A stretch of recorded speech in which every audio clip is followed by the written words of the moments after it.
I'm a professional land navigation instructor.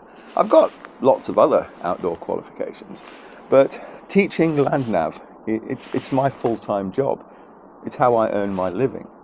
But the question is, have I been replaced by modern technology? If your phone can guide you literally anywhere you want to go, why would anybody bother learning to use a map and a compass, or spend the time practicing those new skills? For many people, the idea of navigating with a map and a compass, it feels like something out of a history book, or something that only the military or old people do. But before dismissing this skill as a relic of the past, at the start of this new year, let me explain why I believe it's still a vital skill for anybody heading out into the hills. To start with, I have to say that I don't think scare tactics work. My friend can't see the point in learning land navigation because he trusts his GPS-enabled phone to work anywhere. I'm not sure about anywhere, but to some extent I understand his perspective and I agree with him. A lot of people will counter this argument using scare tactics. You can read these all over the internet. What if your battery dies? What if you lose your phone? And they are valid concerns, but I don't use them, as I think that you can scare somebody into doing something, but you can't scare them into wanting to do it. There's a big difference. Because learning land navigation requires a genuine desire. Unless, of course, you're in the military when you've got no choice. But technology has improved. It really has. It's improved a lot over recent years. Only 10 or 15 years ago, phone batteries barely lasted a day. But my phone is always on battery saver mode, and it lasts for 5 or 6 days. So as long as it's fully charged when I set off in the morning, my battery just isn't going to die.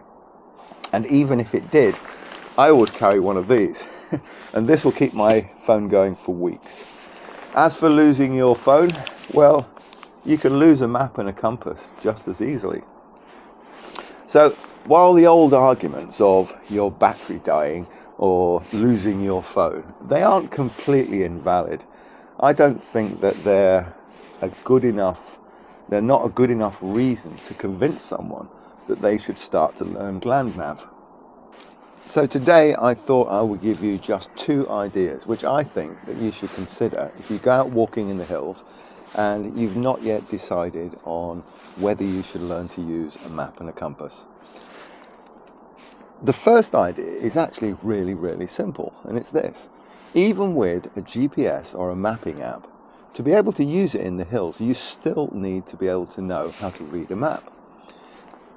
Without map reading skills, the best GPS in the world is practically useless. I'll give you a good example. Here in the UK, the most popular, by far, GPS mapping app is called OS Maps. And it puts a standard map on your screen with a little triangle marking your location. But the screen is full of contour lines, map symbols, feature icons, different types and colors of lines, etc., etc. And if you don't know what these mean, you won't be able to use it. This isn't about using a scare tactic. It's just a fact. To use any GPS outdoor mapping app effectively, you still need to be able to read a map. These are just my ideas, so obviously some people may disagree with them, or they may be simply wrong, who knows.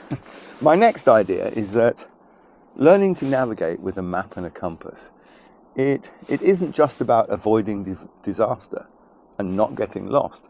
It's about gaining independence and understanding your surrounding in a way that no GPS can offer. A GPS will tell you where to go, but a map, it will not only give you a control of where you're going, but also why you should go in a certain direction. I'll give you an example. Let's imagine there's a ridge between where you are and your destination. No GPS in the world will know that one of your group is afraid of heights. or that the weather forecast is for gale force wind by the time you're halfway along the ridge, or that it's been raining for the last 2 days, and so the rocks will be very slippery. A map will give you multiple options to get to the same place, taking everything into consideration. Orienting your map doesn't just help you get from point A to point B. It tells you what else is in the landscape along your route, and it lets you decide personally. You decide which way you're going to go, not a computer algorithm.